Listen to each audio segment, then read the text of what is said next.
Hello students. पिछली video में हमने क्लास 12th का चैप्टर नंबर 1 के कुछ टॉपिक्स को कवर किया था। वो चैप्टर कंप्लीट नहीं हुआ। इस वीडियो में हम पहले ही चैप्टर के टॉपिक्स को, जो बचे हुए टॉपिक्स थे, उनको पढ़ेंगे। तो आज हम पढ़ने वाले हैं वैद्युत क्षेत्र। वैद्युत क्षेत्र है क्या? देखो, किसी आवेश के चारों ओर का वह क्षेत्र जिसमें कोई अन्य आवेश आकर्षण या प्रतिकर्षण बल का अनुभव करता है, वैद्युत क्षेत्र कहलाता है। कोई आवेश है, मान लीजिए हम यहाँ समझ रहे हैं कि कोई आवेश है हमारा Q। अब ये आवेश Q है, इसके चारों ओर का वह क्षेत्र जिसके अंतर्गत ये दूसरे आवेश को अपनी तरफ अट्रैक्ट कर सके या रिपल कर सके, ये इसकी बाउंड्री है। यहाँ तक अगर कोई आवेश आया तो ये उसके साथ आकर्षण बल लगाएगा या फिर प्रतिकर्षण बल लगाएगा। ये प्लस चार्ज अगर हमने लिया, यहाँ पे प्लस क्यू माना, अगर बाहर से माइनस क्यू आया तो ये आकर्षित करेगा, और यहाँ पे प्लस क्यू आ गया तो ये इसको दूर हटाएगा। तो ये इसकी बाउंड्री जो है, जहाँ तक ये अपने आकर्षण या प्रतिकर्षण बल का अनुभव करता है दूसरे आवेश पर, तो वो इसका वैद्युत क्षेत्र कहलाता है। अगला है वैद्युत बल रेखाएं। वैद्युत बल रेखाएं क्या है? वैद्युत क्षेत्र में एक स्वतंत्र धनावेश मार्ग को वैद्युत बल रेखा कहते हैं। अतः वैद्युत क्षेत्र में खींचा गया वह काल्पनिक निष्कोण वक्र जिस पर धनावेश चलता है, वैद्युत बल रेखा कहलाती है।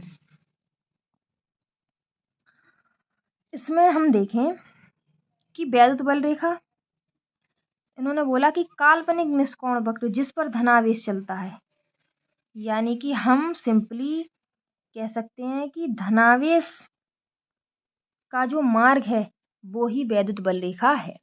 एक जो धनावेश का मार्ग होगा वो हमारी वैद्युत बल रेखा होगी। वैद्युत बल रेखा इन्होंने सभी दिशाओं में दिखाएंगे। देखिए, इधर इधर इधर इधर, ठीक है। अब हम पढ़ेंगे वैद्युत बल रेखाओं के गुण। हमारा क्वेश्चन तभी कंप्लीट होगा जब हम वैद्युत बल रेखाएं और उसके गुण दोनों को ही याद करेंगे। तो वैद्युत बल रेखाओं के गुणों में पहला देखते हैं, वैद्युत बल रेखा धनावेश से चलकर ऋणावेश में पहुंचकर समाप्त होती है। यानी कि अगर हम पहले पॉइंट को समझें तो वैद्युत बल रेखा प्लस चार्ज से चल के खत्म कहाँ होगी? माइनस वाले पे। ये तो हो गया हमारा पहला पॉइंट। दूसरा पॉइंट क्या कहता है कि वैद्युत बल रेखा के किसी बिंदु पर खींची गई स्पर्श रेखा उस बिंदु पर धनावेश पर लगने वाले बल की दिशा को बताती है। वैद्युत बल रेखाएं हैं ये।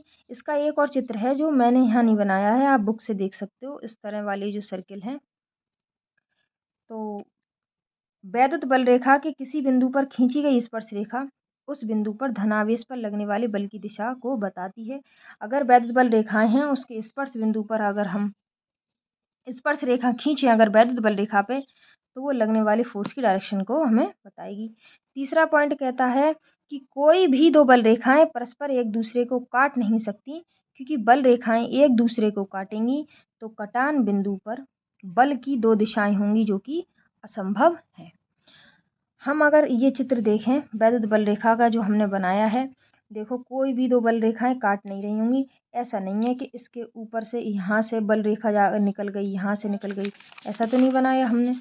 हमने कैसे बनाया है? देखो, हमने ऐसे करके बनाया है, ठीक है। अब हमने ऐसा तो नहीं बनाया इसके ऊपर से यहाँ से काट दिया, इसके ऊपर से यहाँ से काट दिया, तो नहीं, क्योंकि यहाँ स्पर्श रेखा खींची जाएगी, नहीं कटा हुआ, तो यहाँ स्पर्श रेखा अगर खींची जाएगी तो बल की दिशा को बताएगी। अगर दो बल रेखाएं आपस में एक दूसरे को काटेंगी तो फिर बल की दो दिशाएं हो जाएंगी, जो कि पॉसिबल नहीं है।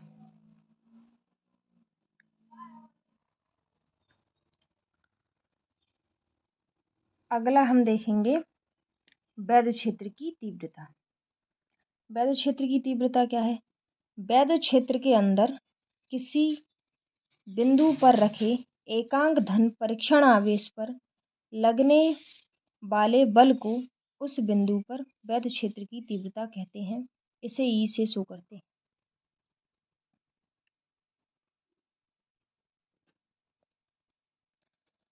देखिएगा, अगर हम फॉर्मूला याद करें E बराबर F/Q0। इसी से हमें वैद्युत क्षेत्र की तीव्रता की हम पूरी डेफिनेशन निकाल सकते हैं, बस हमें इतना याद रखना है। देखिएगा कैसे। वैद्युत क्षेत्र के अंदर किसी बिंदु पर रखे एकांक धन परीक्षण आवेश Q0 क्या है? टेस्टिंग चार्ज धन परीक्षण आवेश। तो इन्होंने बोला कि वैद्युत क्षेत्र के अंदर किसी बिंदु पर रखे एकांक धन परीक्षण आवेश पर लगने वाले बल को, यह बल है F, लगने वाले बल को वैद्युत क्षेत्र की तीव्रता E कहते हैं। तो यहीं से पूरी डेफिनेशन हमारी बन जाती है। यह एक सदिश राशि है, इसका मात्रक न्यूटन प्रति कूलाम है। न्यूटन प्रति कूलाम क्यों है? देखिएगा आप, F का क्या है भाई? न्यूटन। बल का, फोर्स का क्या होता है? न्यूटन। और आवेश का कूलाम, तो इसका मात्रक क्या बन गया? न्यूटन प्रति कूलाम। विमा देखें E बराबर F/Q0।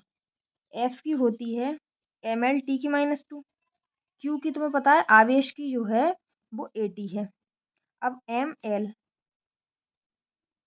T की -2 है ऊपर, ये वाली और ऊपर ले जाओगे तो माइनस का 1, माइनस का 2, माइनस का 1, सिंपली हो जाएगा T की पावर -3। और ये ऊपर पहुंची तो A की -1।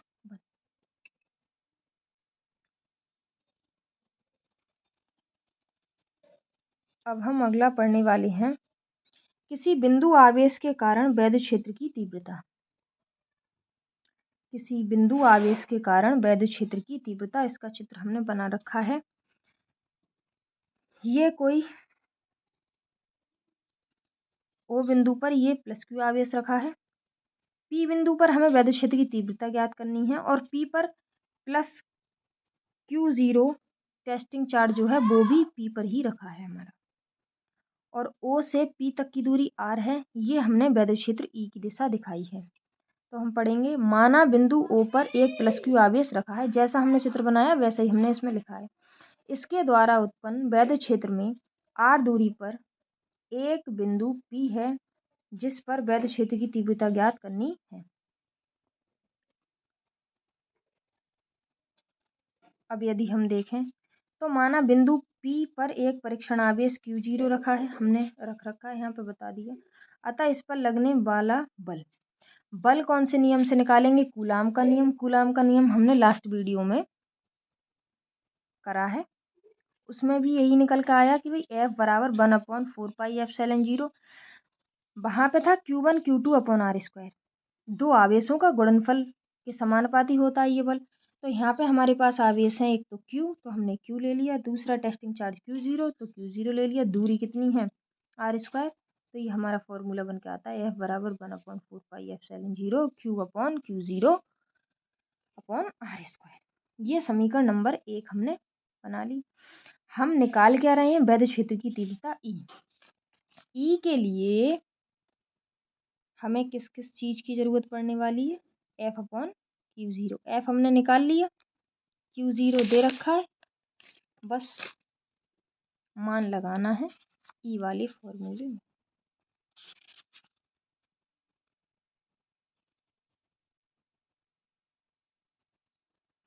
अब हम लिखेंगे, अतः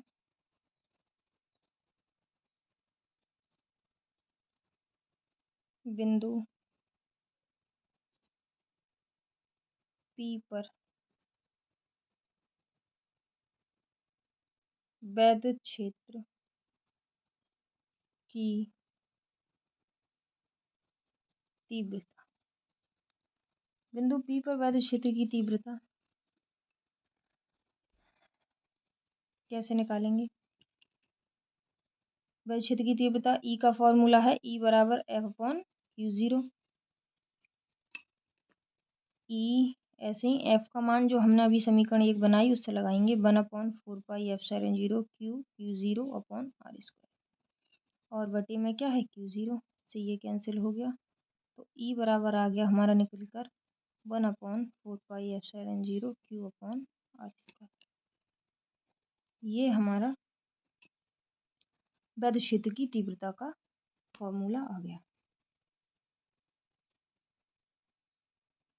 और इसमें एक लाइन और लिखनी है, अतः स्पष्ट है कि E का मान दूरी r के वर्ग के व्युत्क्रमानुपाती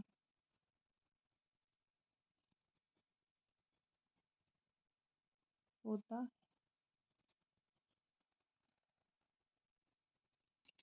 इससे हमें एक रिलेशन मिला कि E व्युत्क्रमानुपाती 1/r²। अगला हम जो टॉपिक है वो पढ़ने वाले हैं वैद्युत द्विध्रुव, इलेक्ट्रिक डाइपोल। वैद्युत द्विध्रुव, वैद्युत द्विध्रुव क्या है?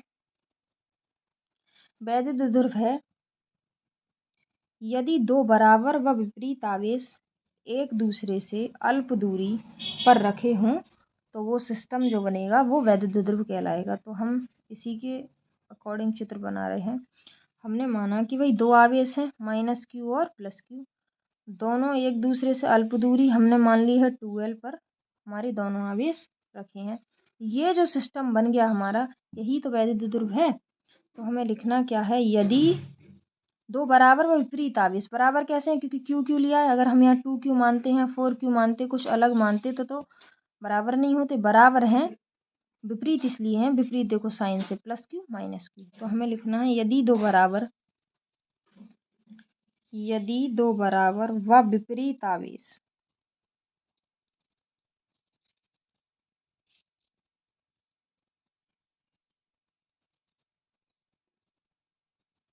एक दूसरे से अल्प दूरी को हम ब्रैकेट में लिख ले रहे हैं 2l पर रखे हैं तो इस प्रकार बने निकाय या सिस्टम, निकाय को वैद्युत द्विध्रुव कहते हैं। बहुत इजी, वेरी सिंपल क्वेश्चन है ये।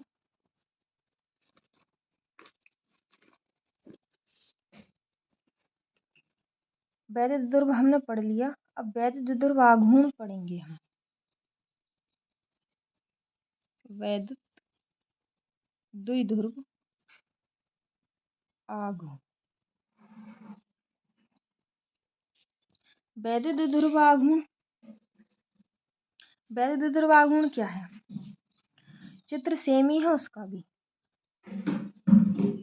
वैद्युत द्विध्रुव के किसी एक आवेश, इसी में से हमें किसी एक आवेश को लेना है, वैद्युत द्विध्रुव के किसी एक आवेश और दोनों आवेशों के बीच की दूरी कितनी है 2l, इनके गुणनफल को वैद्युत द्विध्रुव आघूर्ण कहते हैं। तो लिखेंगे वैद्युत द्विध्रुव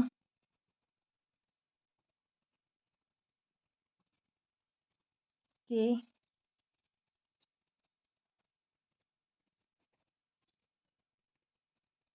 किसी एक आवेश व दोनों आवेशों के बीच की दूरी को, दोनों आवेशों की बीच की दूरी के गुणनफल को वैद्युत द्विध्रुव आघूर्ण इस किससे शो करते हैं, P से। तो हमने लिख लिया P कहते हैं।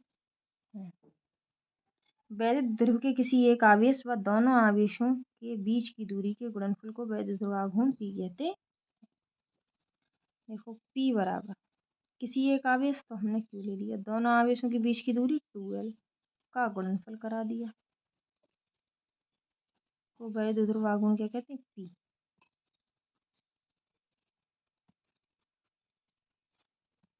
इसमें ज़्यादा कुछ नहीं है, यह एक सदिश राशि है, P एक सदिश राशि है, इसकी दिशा ऋणावेश से धनावेश की ओर होती है। मात्रक क्या हो जाएगा इसका, देखें मात्रक कूलाम, आवेश का कूलाम और लंबाई मीटर में, कूलाम मीटर।